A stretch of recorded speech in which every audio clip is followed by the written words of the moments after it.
G'day guys, welcome back to another video. Today's a pretty exciting day because I've got this. It's a Steadicam, actually quite a cheap Steadicam. It's this S60T. I'm pretty sure it's not the Yalangu or Yalang. I don't know how you pronounce it. I'll put it up along here. I don't think it's that one because I found the brand and it just says S60T. So I'm just going to presume that's not the Yalang, whatever. It's actually pretty good. Let's run through the pros and cons. Okay, so the cons, it takes a bit of a while to set up. I spend probably almost 45 minutes trying to set this up to my 80D, this camera that I'm shooting on right now. It would probably be a bit different if you know how to set them up. I just was getting used to knowing like where to adjust everything to change it to. But now if I put it on here, it takes me probably 5-10 minutes to fully balance it, and then I can go out. The works of it all, it's actually it feels quite sturdy and good quality. I was actually surprised you can get some, kind of everything's metal and feels well manufactured. You can undo the base here to lengthen it out a fair bit. I've got all the weights on the bottom here, so that I'm pretty sure is about, okay, so it's about 820 grams on the bottom there, or something like that. And this camera is just over 1 kilo, I think. So yeah, it's not bad. It doesn't have a detachable top plate, which means you can't just snap it on and off, which means it's harder to balance each time. You've got to really adjust it perfectly. And I think I got some pretty good shots. The bearings feel nice and smooth and swishy, so I'm pretty sure it's quite good. Now there's also another little hack you can do is if you can move this adjustment, whatever you call it, this little part, so you can move it up a bit, which means the camera weight is on the bottom, meaning that you can kind of go along the ground and get closer shots to the ground.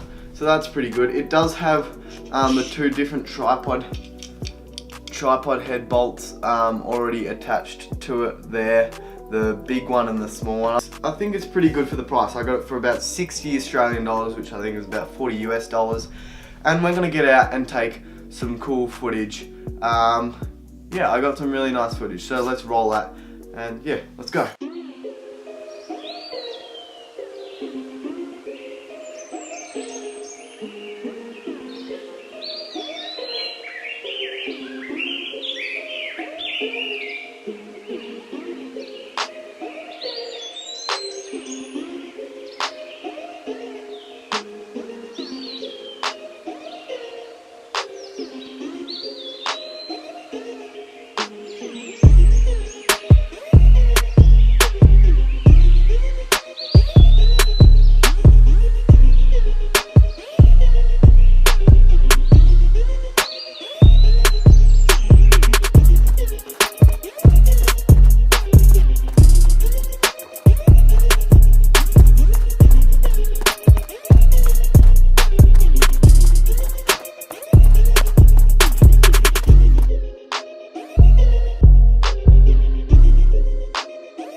Okay, so there we go. That is it for the video. I'll just run through the little summary of this. It's really good, I think, for the price. That is my overall thoughts.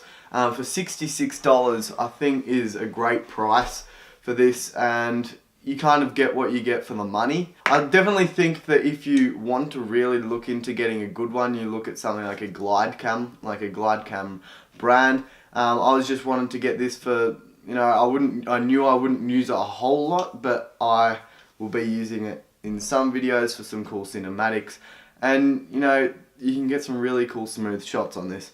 With that in mind, remember it's only $60. So yeah, thank you for watching, and I'll see you in the next video.